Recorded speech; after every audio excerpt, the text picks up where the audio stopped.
एक गांव था, नाम था ढोलकपुर। बड़ा ही शांत और सुंदर गांव था।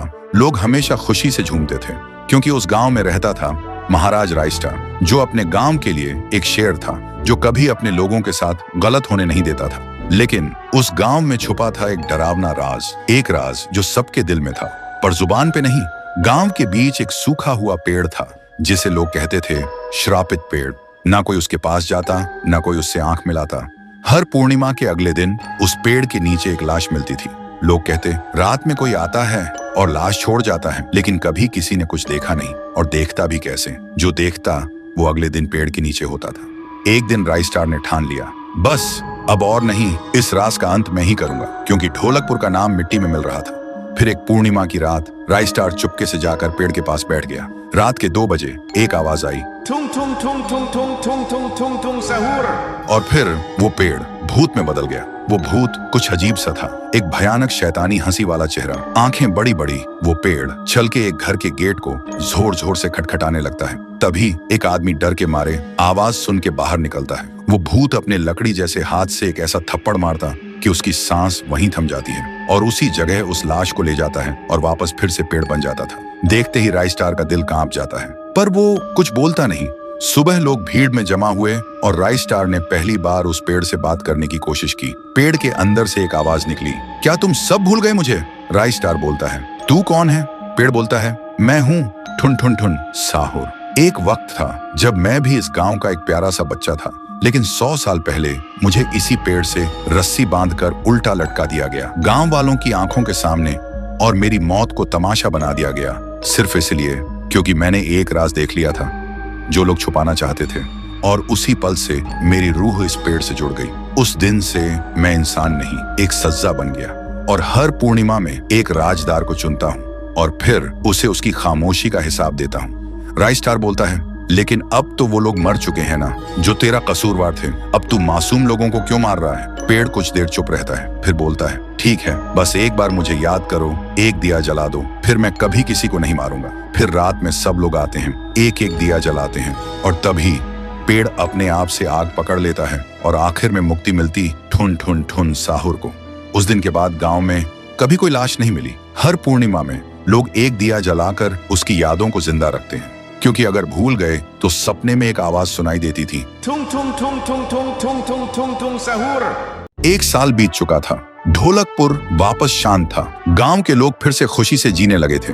हर पूर्णिमा को लोग एक दिया जलाकर ठुन ठुन ठुन साहुर को याद करते थे। पर एक रात कुछ ऐसा हुआ जो फिर से सब कुछ बदल के रख दिया। लाशें फिर से मिलने लगी। हर 2 दिन बाद किसी न किसी के घर के सामने एक कटी हुई लाश पड़ी होती। गांव फिर से कांप उठा। एक दिन सब लोग महाराज के पास पहुंचते हैं और रो रो कर गांव की घटनाओं के बारे में बताते हैं। रात को महाराज 2 सेनापतियों से कहते हैं, जाओ और खोजो इस कांड के पीछे कौन है। लेकिन सुबह सिर्फ उनकी लाशें लौट कर आईं। एक का सिर था ही नहीं, दूसरे के पैर कट चुके थे।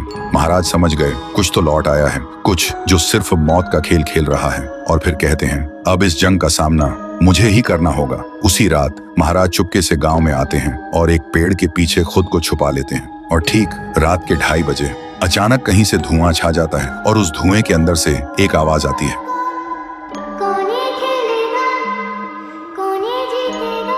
और फिर धुएं के बीच से निकलती है एक गुड़िया, गोल आंखें, एक बेजान सी मुस्कान, लेकिन चेहरा मौत का पैगाम। वो गुड़िया एक घर के गेट तक जाती है और बच्चों जैसा एक गाना गाने लगती है। उसके गाने की आवाज सुनकर एक आदमी बाहर आता है और अगले ही पल वो गुड़िया उसका सिर चबा जाती है। वो आदमी तड़प तड़प के वहीं जमीन पर गिर जाता है। महाराज सब कुछ देखते हैं, उनकी आंखें भर जाती हैं। उन्हें समझ आ जाता है इसके सामने जाना मतलब खुद का अंत लिखना है। अगली सुबह गांव के लोग इकट्ठा होते हैं। महाराज कहते हैं, ये पिछले भूत से भी ज्यादा डरावनी है। इसे सिर्फ वही हरा सकता है जो मौत को पहले ही हरा चुका है। और फिर एक पूर्णिमा की रात सब लोग दिया जलाकर पुकारते हैं, आप वापस आइए, आपके बिना ये गांव जिंदा तो है पर जीने जैसा नहीं। तभी एक आवाज गूंजती है, थुंग थुंग थुंग थुंग थुंग थुंग थुंग थुंग थुंग सहूर। और उसी देह की आग से एक जलता हुआ पेड़ बनने लगता है और उसी पेड़ में से ठुन ठुन ठुन साहुर निकलता है। तभी फिर से वही धुआं छा जाता है और उसके साथ ही एक आवाज। सब लोग घुटनों के बल गिर जाते हैं। और कांपती आवाज में बोलते हैं, हमें बचाइए, वो आ गई है। ठुन ठुन ठुन साहुर एक जोरदार जंप करता है और सीधा उस धुएं में घुस जाता है और शुरू होती है एक आखिरी जंग। ठुन ठुन ठुन साहुर और गुड़िया की। जमीन कांपने लगती है, आसमान से बिजली गिरती है और जब धुआं हटता है तो दिखाई देता है गुड़िया बिखर चुकी थी। हाथ अलग, सिर अलग, पैर अलग। और तब से गांव में फिर से एक नई सुबह हुई। महाराज मुस्कुराए, गांव वाले जीने लगे और उस दिन के बाद ठुन ठुन ठुन साहुर सिर्फ एक भूत नहीं रहा, गांव का रक्षक बन गया। लेकिन उसी रात कुछ ऐसा हुआ जो किसी को भी पता नहीं चला। गुड़िया का सिर, हाथ, पैर अपने आप जुड़ने लगे थे और फिर वो वहां से चली गई। तो दोस्तों, अगर आप देखना चाहते हैं पीहू वर्सेस गुड़िया तो इस वीडियो को 1 लाख लाइक्स तक पहुंचा दो।